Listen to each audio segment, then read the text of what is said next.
Hi అండి, అందరికీ నమస్తే. అందరు ఎలా ఉన్నారు? బాగున్నారా? నేను కూడా చాలా బాగున్నాను. మీరందరూ కూడా ఆనందంగా ఆరోగ్యంగా ఉండాలని ఆ దేవుని మనస్ఫూర్తిగా కోరుకుంటున్నాను. అయితే ఈరోజు కూడా ఒక మంచి వీడియోతో మీ ముందుకు వచ్చేసానండి. అయితే వీడియో అనేది ఎక్కడా కూడా స్కిప్ చేయకుండా చూడటానికి ప్రయత్నించండి. అప్పుడే మీకు వివరంగా అర్థమవుతుంది. అయితే ఈరోజు మీ అందరికీ కూడా ఉపయోగపడే ఒక అద్భుతమైన వీడియోతో ముందుకు వచ్చేసానండి. అదేమిటంటే మనకు కొన్ని రోజుల్లో శివరాత్రి అయితే రాబోతుంది కదండి.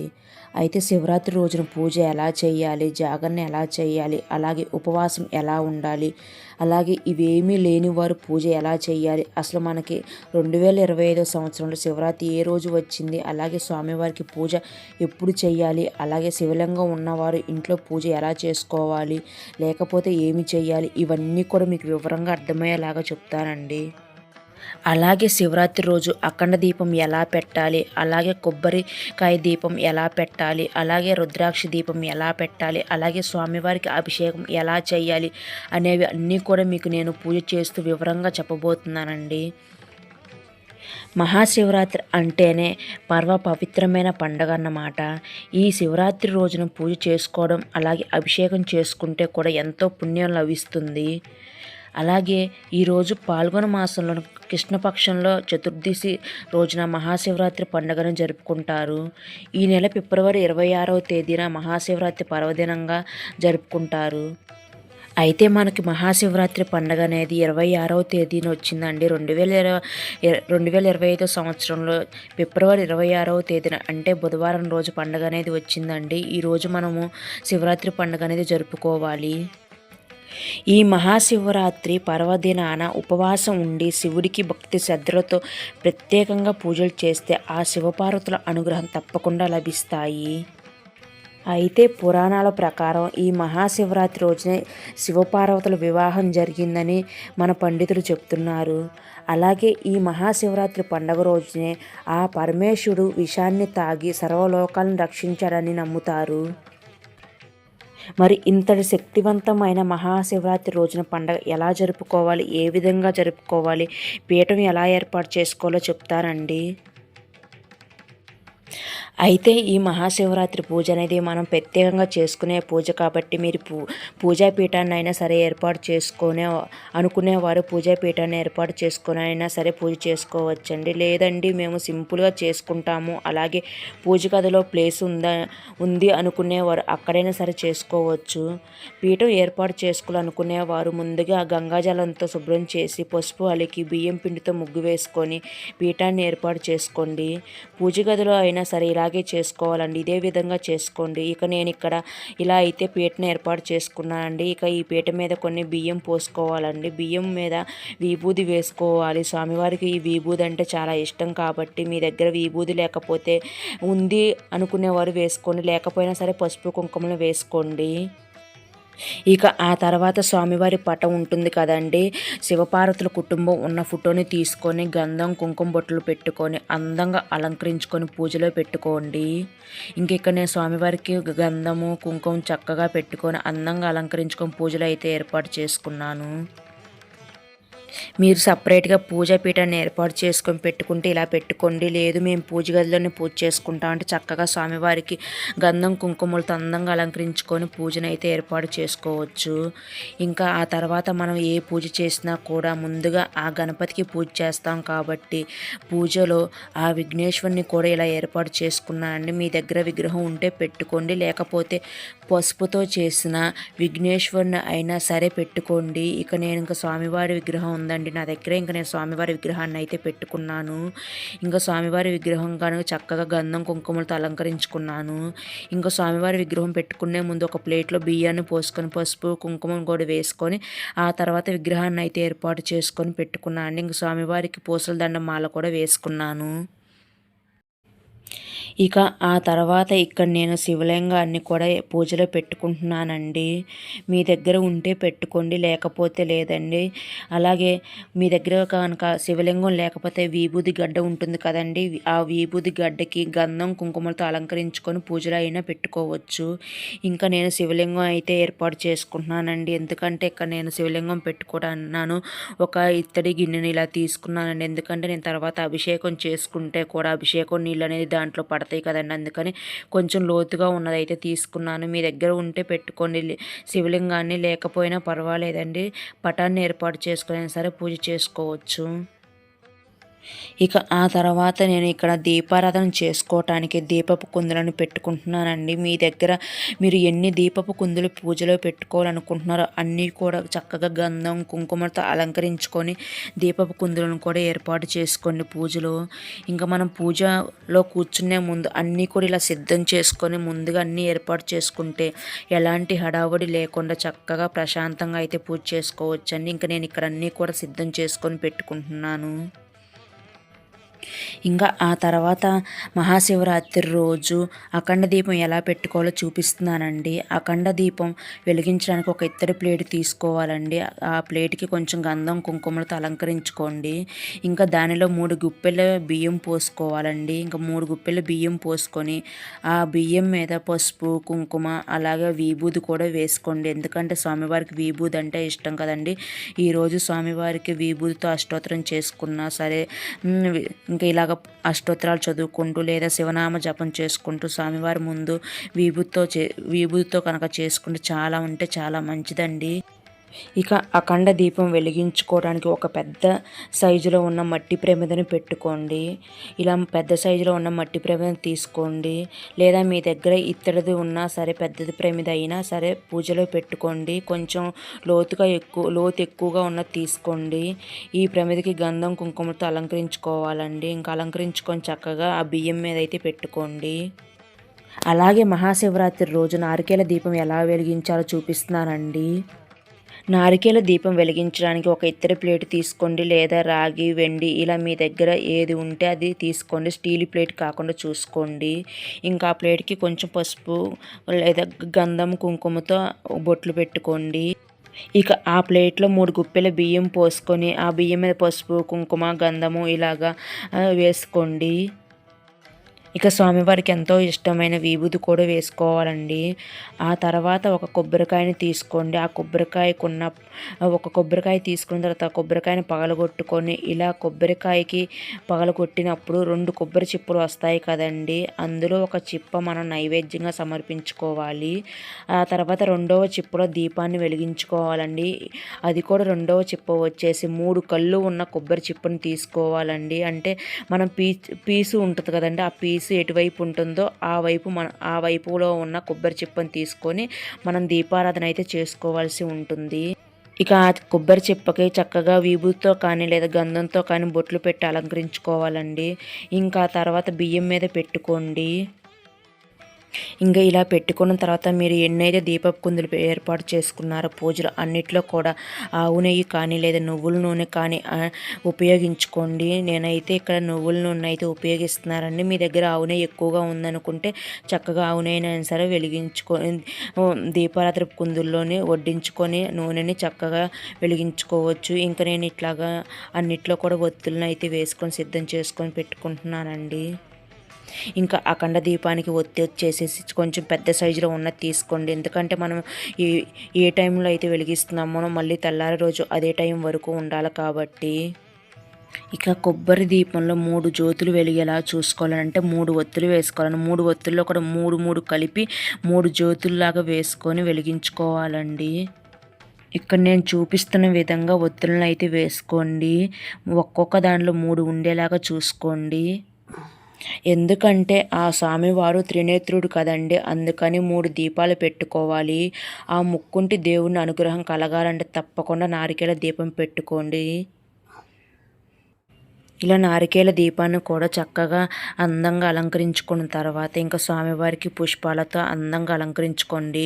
ఇంకా ఈరోజు స్వామివారికి అయితే తెల్ల జిల్లేడు పూలు అంటే చాలా ఇష్టం కదండి. స్వామివారి తెల్ల జిల్లేడు పూలు కనుక ఉన్నట్లయితే ఒక్క పువ్వైనా సరే స్వామివారికి చక్కగా అందంగా అలంకరించుకోండి. ఎందుకంటే స్వామివారి తెల్ల జిల్లేడు అంటే చాలా ఇష్టం కాబట్టి.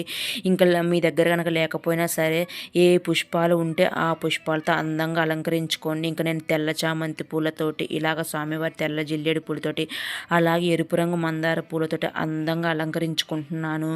ఇంకా మనం పెట్టుకున్న దీపపు కుందులు అలాగే అఖండ దీపము అలాగే నారికేల దీపాన్ని కూడా పెట్టుకుని ఇలాగ అందంగా పూలతోటి అందంగా అలంకరించుకుంటున్నానండి. మహాశివరాత్రి రోజున శివపార్వతుల అనుగ్రహం పొందాలంటే ఈరోజు తప్పకుండా నారికేల దీపం వెలిగిస్తే చాలా మంచిదన్నమాట అండి. ఇంకా కొబ్బరి చిప్పలో వెలిగించే దీపాన్నే నారికేల దీపం అని అంటారు. శివునికి అత్యంత ప్రీతికరమైన వాటిలో నారికేల దీపం ఒక్కటనమాట. సంవత్సరానికి ఒక్కసారి వచ్చే ఈ మహాశివరాత్రి రోజున ఎవరైతే కొబ్బరి చిప్ప దీపాన్ని వెలిగిస్తారో అలాంటి వారికి కోటి జన్మల పుణ్యం లభిస్తుంది. అలాగే జీవితంలో ఉన్న కష్టాలన్నీ తొలగిపోయి ఆ పరమేశ్వరుడి ఆశీర్వాదం లభిస్తుంది. కాబట్టి ఈ మహాశివరాత్రి రోజు పర్వదినాన నారికేల దీపాన్ని వెలిగించుకోండి. ఇంకా మీ దగ్గర డమరుకం ఉంటే స్వామివారి దగ్గర కూడా పెట్టుకోండి. ఉంటే పెట్టుకోండి, లేకపోయినా పర్వాలేదండి. ఇంకా ఈ రోజు అయితే నేను ఇక్కడ ఇంకొక దీపం అయితే పెట్టుకుంటున్నాను. అదేమిటంటే రుద్రాక్ష దీపం అండి. ఈరోజు పూజలో మన రుద్రాక్ష దీపం ఎలా పెట్టుకోవాలో చూపిస్తున్నాను చూడండి. ఈ రుద్రాక్ష దీపం పెట్టుకోవడానికి ఒక పిండి ప్రమిద తీసుకోవాలండి. ఈ రుద్రాక్ష దీపం పెట్టుకోవడానికి ఒక ఇత్తడి ప్లేట్ తీసుకోవాలి. దానిలో 3 గుప్పెల బియ్యం పోసుకొని దాని మీద పసుపు కుంకుమ వేసుకోవాలండి. ఇంకా తర్వాత బియ్యం మీద రుద్రాక్షలను పెట్టుకోవాలి. మీ దగ్గర విడిగా రుద్రాక్షలు ఉంటే పెట్టుకోండి, లేదా మాల అయినా సరే పెట్టుకోండి. ఇక్కడ నేనైతే రుద్రాక్ష మాలను అయితే పెట్టుకుంటున్నాను అండి. ఆ తర్వాత పిండి ప్రమిదను తయారు చేసుకొని గంధం కుంకుమలతో అలంకరించుకొని పూజలో పెట్టుకోవాలండి. ఇంకా తర్వాత ఈ పిండి ప్రమిదలో ఆవు నెయ్యి కానీ లేదా నువ్వుల నూనె కానీ వేసుకొని దీపారాధన చేసుకోవాల్సి ఉంటుంది. ఇంకా ఈ పిండి ప్రమిదలో కూడా 3 కలిపిన ఒక ఒత్తిగా చేసుకొని పెట్టుకోండి. ఇంకా ఇలా పెట్టుకున్న తర్వాత పూలతోటి అందంగా అలంకరించుకోవాలండి. మీ దగ్గర ఒక్క రుద్రాక్ష ఉన్నా సరే రుద్రాక్ష పెట్టుకొని ఈ పిండి ప్రమిదను పెట్టుకోండి. స్వామివారికి ఎంతో ఇష్టమైన దీపం అండి ఇది కూడా. ఇలా ఇంకా అన్ని దీపపు కుందులను కూడా అన్ని పూజలో పెట్టుకుని ఏర్పాటు చేసుకున్నాం కదండి. ఇంకా స్వామివారి పూజ అయితే మనం ప్రారంభించుకోవాలండి. ఇంకా స్వామివారికి అయితే నేను ఇరువైపులు పెట్టుకుని దీపపు కుందులకు దీపారాధన అయితే చేసుకుంటున్నానండి. మీ దగ్గర ఏకహారతితో కానీ లేదా అగరబత్తులతో కానీ దీపారాధన చేసుకోండి. ఇంకా స్వామివారికి పూజ చేసుకునే ముందు ఆ విఘ్నేశ్వరికి పూజ చేసుకోవాలండి. ఇంకా ఆ విఘ్నేశ్వరికి వచ్చేసి పసుపు కుంకుమ గంధము పూలు అక్షింతలు స్వామివారికి సమర్పించి చక్కగా అగరబత్తుల ధూపం సమర్పించి తర్వాత నైవేద్యంగా బెల్లాన్ని పెట్టుకోండి. ఇంకా మీరు గణపతి విగ్రహం ఉంటే పెట్టుకోండి, లేకపోతే పసుపుతో చేసిన గణపతి అయినా సరే పెట్టుకొని పూజలో చక్కగా పూజ అనేది చేసుకోండి. ఆ తర్వాతే మనం ఆ పరమేశ్వరుడికి పూజ అనేది చేసుకోవాల్సి ఉంటుంది. ఇంకా స్వామివారికి పచ్చ కర్పూరంతో కానీ లేదా ముద్ద కర్పూరం లేదా మీ దగ్గర ఏ కర్పూరం ఉంటే ఆ కర్పూరంతో స్వామివారికి అగరబత్తుల ధూపము అలాగే హారతి ధూపము దీపము నైవేద్యం అన్నీ కూడా సమర్పించి స్వామివారి పూజ అనేది చేసుకోవాలండి. ఆ తర్వాతే మనం పరమేశ్వరికి దీపారాధన చేసుకొని మనము పూజ అనేది ప్రారంభించుకోవాలి. ఇంకా నేను ఇక్కడ ఏకహారతితోటి మనం పెట్టుకున్న దీపపు కుందులు అలాగే నారికేల దీపము రుద్రాక్ష దీపము అఖండ దీపము ఇలాగా మీరు ఏదైతే పెట్టుకున్నారో అది ఏకహారతితో చక్కగా దీపారాధన చేసుకున్న తర్వాత స్వామివారికి చక్కగా మనము అభిషేకం అనేది చేసుకోవాల్సి ఉంటుంది. ఇంకా నేను ఇక్కడైతే స్వామివారికి అభిషేకం చేసుకునే ముందు దీపారాధన చేసుకున్నా కదండి. ఇంకా వాటి దగ్గర మనము కొంచెం కుంకుమ గంధము ఇలాగ పసుపు కుంకుమ గంధము పూలు అక్షింతలు వేసి దీపపు జ్యోతికి కూడా నమస్కారం చేసుకోండి. మీ మనసులో ఏదైనా కోరిక కనుక ఉన్నట్లయితే ఆ స్వామివారికి చెప్పుకొని నమస్కారం చేసుకోండి. ఇంకా స్వామివారికి ఇలా నమస్కారం చేసుకున్న తర్వాత ఇంకా స్వామివారికి అభిషేకం అయితే చేసుకుంటున్నానండి. నేను ఇక్కడ ముందుగా అభిషేకం చేసే ముందు అగరబత్తుల ధూపం ఇచ్చి స్వామివారిని ఆహ్వానించండి పూజలో. ఇక స్వామివారికి అభిషేకం చేసుకోవటానికి నేను ఇలా అన్నీ సిద్ధం చేసుకున్నాను. అన్నీ కూడా పంచామృతాలతో అండి. ఇంకా ఇక్కడ స్వామివారికి అన్నీ ఇష్టమైన పంచామృతాలతోనే నేను అన్నీ పూజలో పెట్టుకొని సిద్ధం చేసుకున్నాను. అభిషేకం చేసుకోవటం కోసము పసుపు, కుంకుమ, ఇలాగ పంచదార, తేనె, ఆవు నెయ్యి, ఆవు పాలు, ఆవు పెరుగు, ఇలాగా కొబ్బరి నీళ్ళు కూడా ఏర్పాటు చేసుకున్నాను. అలాగే విభూది కలిపిన నీళ్ళని కూడా పెట్టుకున్నానండి. ఇంకా అలాగే రోజు వాటరు, అలాగే గంగాజలం అన్నీ కూడా ఇలా సిద్ధం చేసుకొని పెట్టుకున్నాను. ఇంకా స్వామివారికి అభిషేకం అయితే చేసుకుంటున్నానండి. ఇంకా స్వామివారికి అభిషేకం చేసేటప్పుడు ఓం నమ శివాయ, ఓం నమ శివాయ, ఓం నమ శివాయ అనుకుంటూ నామం చదువుకుంటూ చేసుకోండి. లేదా ఓం నమ శివాయ, హరహర మహాదేవ శంభో శంకర అనుకుంటూ స్వామివారికి అభిషేకం చేసుకోండి. ఇంకా మీ దగ్గర శివలింగం ఉంటే అభిషేకం చేసుకోండి. లేకపోతే నేను ముందుగా మీకు చెప్పాను కదండి, విభూది గడ్డనైనా సరే చేసుకొని పెట్టుకోమని చెప్పా కదండి. విభూది గడ్డ పెట్టుకొని పూజలో ఆ విభూది మీద మీ దగ్గర ఉన్న పంచామృతాలతోటి అన్నీ ఒకే దానిలో కలుపుకొని పెట్టుకొని ఆకుతో కానీ లేదా పువ్వుతో కానీ ఆ విభూది గడ్డ మీద చల్లుకున్నట్టయితే అభిషేకం చేసినంత పుణ్యం అయితే లభిస్తుందండి. తప్పకుండా ఇలాగైనా సరే చేసుకోండి. లేదు మేము ఇవేమి చేసుకోలేము అనుకునే వాళ్ళు ఇంకా మామూలుగా అయితే మీరు పూజ అనేది ప్రారంభించుకోవచ్చు. మీరు అభిషేకం చేసేటప్పుడు శివ స్తోత్రాలైనా సరే చదువుకుంటూ చేసుకోండి. ఇంక మీకు ఏమీ రావనుకున్నట్టయితే ఓ నమ శివాయ అనుకుంటూ నామం చదువుకుంటూ అభిషేకం చేసుకుంటూ ఉండి ఇంకా ఈ మహాశివరాత్రి రోజు మాత్రము శివనామ జపంతో ఉంటూ చక్కగా పూజలు అనేది ప్రారంభించుకోవాలండి.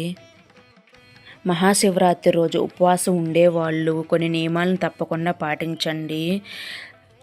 మొదటిగా అయితే శివరాత్రి రోజు తలస్నానం చేస్తారు కదండి. తలస్నానం చేసేటప్పుడు మీరు షాంపూలు కానీ కుంకుడుకాయ లాంటివి కానీ ఇలాంటివి ఏమి తలకి పెట్టుకోకూడదండి. ముందు రోజు మాత్రమే మనం ఇలాంటి షాంపూలు కానీ కుంకుడుకాయలతో కానీ చేసుకొని ఉండాలి. శివరాత్రి రోజు మాత్రం ఉట్టి నీళ్ళతో మాత్రమే తలస్నానం చేయాల్సి ఉంటుంది. అలాగే మహాశివరాత్రి రోజు ఉపవాసం ఉండేవారు వండిన పదార్థాలు లాంటివి తినకూడదండి. కేవలం పండ్లు, పాలు, నీళ్లు ఇలాంటివి మాత్రమే తీసుకోవాల్సి ఉంటుంది. అలాగే శివరాత్రి రోజు కఠినమైన ఉపవాసం ఉండాల్సిన అవసరం కూడా ఏమీ లేదండి. ఎందుకంటే మహాశివరాత్రి రోజున కఠినమైన ఉపవాసం అనేది నిషిద్ధం కాబట్టి పాలు, పండ్లు లాంటివి మాత్రమే తీసుకుంటూ ఉండాలి. ఉపవాసం అంటే భగవంతుడికి దగ్గరగా ఉండడం అనే అర్థం అండి. అలాగే మహాశివరాత్రి అయిన మరనాడు సాత్విక ఆహారం తీసుకోవచ్చండి. అలాగే మహాశివరాత్రి రోజు చిన్నపిల్లలు, వృద్ధులు, ఆరోగ్యం బాగోలేని వారు ఇలాంటి వారు ఉపవాసం ఉండాల్సిన అవసరం లేదండి. అలాగే గర్భిణీ స్త్రీలు కూడా ఉంటారు కదా, అలాంటి వారు కూడా ఉపవాసం అసలు ఉండాల్సిన అవసరం లేదండి. ఇంకా అలాంటి వారు కనుక స్వామివారి అష్టోత్తరాలు చదువుకుంటూ అలాగే శివనామ స్మరణం చేసుకుంటూ ఉంటే చాలా మంచిదండి. ఇంకా స్వామివారికి అయితే ఓం నమ శివాయ అనే మంత్రాన్ని చదువుకోండి. ఈ నామం పంచాక్షి నామం కాబట్టి ఈ నామం చదువుకోండి. ఈ విధంగా ఉపవాసం ఉండేవారు ఇలా ఉండండి. తప్పకుండా స్వామివారి అనుగ్రహం పొందవచ్చు. ఇంకా స్వామివారికి చక్కగా ఇలాగా అభిషేకం అయిపోయిన అనంతరము స్వామివారిని చక్కగా శుద్ధజలంతో క్లీన్ చేసుకొని స్వామివారికి గంధంతో కానీ లేదా విభూతితో కానీ ఇలాగా నామం పెట్టుకొని చక్కగా గంధం కుంకుమలతో అలంకరించుకొని స్వామివారికి చక్కగా పుష్పాలతో అందంగా అలంకరించుకుంటున్నానండి ఇక్కడ నేను. ఇంకా నా దగ్గర ఉన్న ఎరుపు రంగు మందార పూలతో అందంగా అలంకరించుకున్నాండి. ఇంక ఈరోజు మహాశివరాత్రి రోజు ఒక్క బిల్వ పత్రమైనా సరే, అంటే మారేడు దళమండి, ఒక్క మారేడు దళమైనా సరే మీ దగ్గర ఉంటే చక్కగా స్వామివారికి సమర్పించండి. ఎక్కువగా ఉన్నట్లయితే మారేడు దళాలతో చక్కగా అష్టోత్తరాలు కూడా చేసుకుంటే చాలా అంటే చాలా మంచిదండి. ఇంకా ఆ తర్వాత ఇక్కడ నేను ఇంకా పూజ అనేది ప్రారంభించుకున్నా కదండి. ఇంకా స్వామివారి దగ్గర పెట్టుకున్న డమరుకం ఉంది కదండి, ఒక్కసారి స్వామివారికి చక్కగా డమరుకంతో ఒక్కసారి మోగించి స్వామివారి పాదాల దగ్గర పెట్టుకోండి పూజలో. ఎందుకంటే స్వామివారు డమరుకనాథుడు అంటాడు కదండి. ఇలా డమరుకు మోగించడం వల్ల స్వామివారికి చక్కగా మంచి ఫలితాలు లభిస్తాయండి. అలాగే ఇంకా నేను ఇక్కడ స్వామివారికి అష్టోత్తరం చేసుకోవడానికి ఒక ప్లేట్ని అయితే ఏర్పాటు చేసుకుంటున్నానండి. ఇంకా శివాష్టోత్రాలు అయితే చదువుకుంటున్నాను. ఇంకా శివాష్టోత్రాలు వచ్చేసి నేను విభూతితో అయితే చేసుకుంటున్నానండి. మీ దగ్గర విభూతి ఉంటే చేసుకోండి, లేదా మీ దగ్గర ఇలా వెండి పూలు కానీ లేదా ఇంకా మీ దగ్గర ఎక్కువగా కనుక రుద్రాక్షలు ఉంటే రుద్రాక్షలతో కానీ చదువుకుంటూ చక్కగా నామం చదువుకుంటూ వేసుకోండి. ఇంకా నేను ఈరోజైతే విభూతితో మాత్రమే అష్టోత్తరాలు చదువుకుంటున్నానండి. ఇంకా మనం ఈ విభూతితో అష్టోత్తరాలు చేసుకోవటం అయిపోయిన తర్వాత పూజలో పెట్టుకున్న విభూతిని మనం ఇంట్లో వాళ్ళందరం కూడా మన నుదుటిని ధరిస్తే చాలా మంచిదండి. ఇంకా స్వామివారి ఇంకా ఎక్కువగా ఉంది లేదు అనుకునే వాళ్ళు పారే నీటిలో కలిపేయండి, లేదా చెట్టపాదుల్లో అయినా సరే వేసేసేయండి. ఇక మహాశివరాత్రి రోజున జాగరణ చేయాలనుకునేవారు ఈ రోజంతా కూడా శివనామ స్మరణం చేసుకుంటూ ఉండాలండి. అలాగే సినిమాలు చూడడం, ఆడుకోవడం అలాంటివి ఏమీ చేయకూడదండి. ఇంకా శివనామ ఓం నమ శివాయ అనుకుంటూ లేదా శివ స్తోత్రాలు చదువుకుంటూ శివనామ స్మరణం చదువుకుంటూ ఉంటే చాలా మంచిదండి. కనీసము 12 గంటల వరకైనా సరే జాగరణ చేయటానికి ప్రయత్నించండి. అలాగే మనం పూజలో నారికేల దీపం పెట్టుకున్నాం కదండి, ఆ నారికేల దీపం కొండెక్కిన తర్వాత ఆ కొబ్బరి దీపం తీసి ఎవరి తొక్కని ప్లేస్లో వేయండి, లేదా ప్రవహించే నదిలో వదిలేయండి. ఇంకా లేదా చెట్టపదుల్లో అయినా సరే వేసుకున్నా కూడా సరిపోతుందండి. ఇంకా మనం రుద్రాక్ష దీపం పెట్టాం కదండి, ఆ రుద్రాక్ష దీపం కూడా పారే నీటిలో వేయండి, లేదా ఎవరు తొక్కని ప్లేస్లో అయితే వేసేయండి. ఇక స్వామివారికి నైవేద్యంగా అయితే ఇట్లాగా కొబ్బరి ముక్కల్లో మనము పంచదార కానీ తేనె కానీ కలుపుకొని నైవేద్యంగా సమర్పించాలండి. ఈ కొబ్బరి ముక్కలు కూడా మనము నారికేల దీపం పెట్టుకునేటప్పుడు కొబ్బరికాయ కొట్టుకున్నాం కదండి, ఒక చిప్ప నైవేద్యంగా సమర్పించాలని చెప్పాను కదండి. ఆ చిప్ప మనం ఇలా ముక్కలుగా కట్ చేసుకొని ఇలా ఒక ఇత్తడి గిన్నెలో కానీ లేదా వెండి గిన్నెలో కానీ వేసుకొని పంచదార కానీ తేనె కానీ కొంచెం కలిపి స్వామివారికి నైవేద్యంగా సమర్పించాలండి. ఇంకా ఈరోజు పొంగలి కానీ లేదా పళ్ళు నైవేద్యంగా సమర్పించినా కూడా మంచిదేనండి. మీకు మీ శక్తి కొలది నైవేద్యాలను స్వామివారికి సమర్పించండి. ఇంకా స్వామివారికి కొబ్బరికాయని కూడా కొట్టుకొని నివేదించుకోవాలండి. ఇంకా మహాశివరాత్రి అంటే సంవత్సరానికి ఒక్కరోజు మాత్రమే వచ్చింది కదండి. స్వామివారికి చక్కగా భక్తి శ్రద్ధలతో పూజ చేయండి. మహాశివరాత్రి అంటేనే పరమ పవిత్రమైన పండగ కాబట్టి అందరూ కూడా ఉపవాసం ఉండి శివునికి భక్తి శ్రద్ధలతో ప్రత్యేక పూజలు చేసుకుంటూ ఆ స్వామివారి అభిషేకాలు చేసుకుంటూ శివనామ జపం చేసుకుంటూ శివ అష్టోత్తరాలు చదువుకుంటూ స్వామివారి ధ్యానంలో ఉంటూ స్వామివారికి చక్కగా పూజ చేసుకోవాలని మనస్ఫూర్తిగా కోరుకుంటున్నానండి. ఇక ఇలా అయితే పూజ అయితే చేసి మీ అందరికి కూడా వివరంగా అర్థమయ్యేలాగే చెప్పాను అనుకుంటున్నానండి. మీకు కనుక ఏదైనా డౌట్ వచ్చినట్టయితే కామెంట్ బాక్స్లో కామెంట్ చేయండి, నేను రిప్లై ఇవ్వడానికి ప్రయత్నిస్తాను. వీడియో కనుక మీకు నచ్చినట్టయితే ఒక లైక్ చేయడం అసలు మర్చిపోవద్దని. మీరు చేసే లైక్ వల్ల మరొక 10 మందికి ఉపయోగపడుతుంది. మరొక మంచి వీడియోతో మళ్ళీ మేము ముందుకు వచ్చేస్తానండి. థ్యాంక్ యూ ఫర్ వాచింగ్ అండి. బాయ్.